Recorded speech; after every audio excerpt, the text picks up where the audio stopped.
Most people want to be Kajillionaires. That's the dream. That's how they get you hooked. Hooked on sugar, hooked on caffeine. Ha ha ha, cry, cry, cry. Me, I prefer to just skim. So do I. After I watched the movie, I was reading some reviews, and a lot of them are calling this movie a coming-of-age story. I was wondering if you thought of this movie as a coming-of-age story, albeit like a little older age. Yeah, I think it's interesting that you keep coming of age throughout your whole life. You know, you keep transforming. I mean, she is obviously a bit delayed.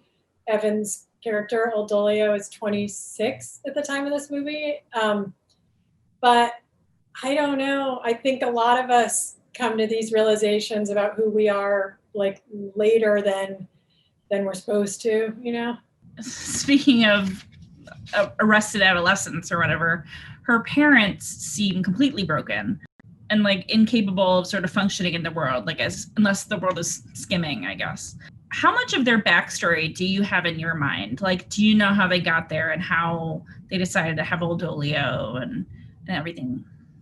I do. I don't love coming up with that stuff, but I have begrudgingly over the years discovered that it is useful to just be kind of loaded up inside when you're directing actors. And some actors want to know, you know, like Gina, we talked a lot about like how she got where she is. Richard is like, please do not burden me with a backstory. I hate backstory. But for me as a director, it kind of makes me more agile because like no matter what's thrown at me, I have an answer because I already know everything about them. I have kids and like watching, I think I'm a good mom, but like watching this movie still made me think like, am I doing enough of this? Am I doing enough of that? You are also a mom. Did you think about your own parenting style or how you were parented while you were making this movie? Yeah. You know, the parenting class that's in the movie is based on that old Dolio sort of accidentally ends up in. It's based on a class called Echo Parenting. That's a real class that me and my husband took. And it's an unusual class because there are a lot of people trying to regain custody of their kids in the class. So they might be right out of prison or, you know, in rehab or whatever. And a lot of like, whatever, Silver Lake residents. It's a mixture because it's serving different purposes for different people.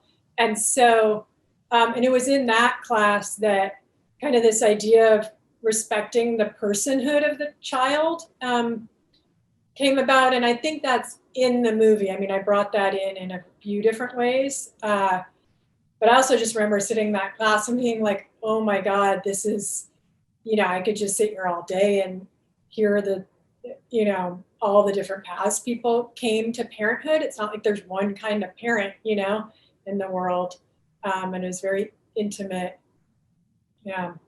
It's interesting to hear that, like respecting the idea of the child, because there is that stuff in the movie where it's like, well, we agreed to this. Like you always agreed to this. And there is a part where it's like, but can a toddler agree to something with their parents? You know what I mean? Like, right. It's like almost in all cases, their basic premise could be okay, you know, like, yes, capitalism sucks, but like it's taken to such an extreme that it becomes its own kind of rigidity that is, yeah, like doesn't let in things like tenderness. Speaking of Silver Lake, the movie is set in LA, but it's very much not like glamorous LA. It's like North Hollywood.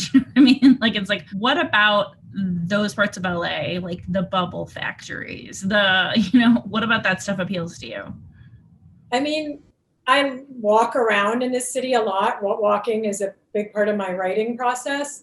And to me, it's always amazing when, you know, you're walking past a building here and you're like, what is that? Oh, wow. Envelope Manufacturing Incorporated. Like there are some sort of cartoony buildings that apparently still manufacture things that you don't even really think of. Like, oh yeah, I guess envelopes, some of them are made in LA.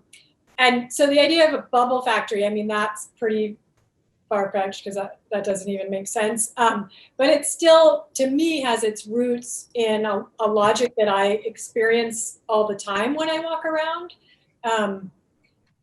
This kind of mixture of like residential and relatively small manufacturing sites. In an interview you recently did with The Guardian, you were saying that you think now is kind of a good way to, or a good time to like think about dismantling the way we've done things. And like even doing this junket over Zoom is like a way that things are changing. What about that, the kind of reset appeals to you? And like, what would you like to reset?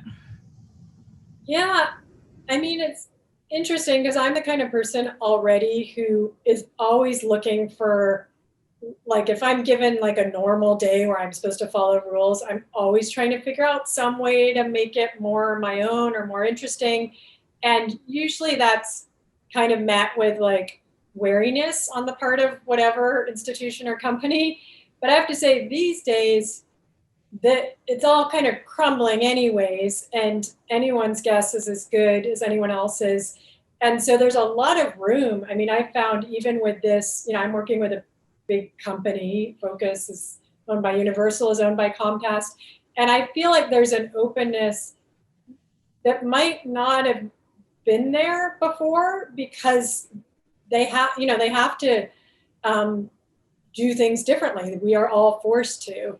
So it's, I guess I think it's room for people who are not entrenched in like old hierarchical models to like continue being good at what they already are good at.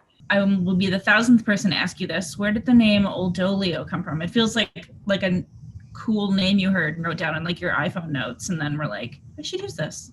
Exactly. And where I heard it was my friend texted me that she had a dream the night before that me and Mike had 10 kittens, like given birth to them. And she had all their names there. And Old Dolio was one of them. The only other one I remember was marijuana.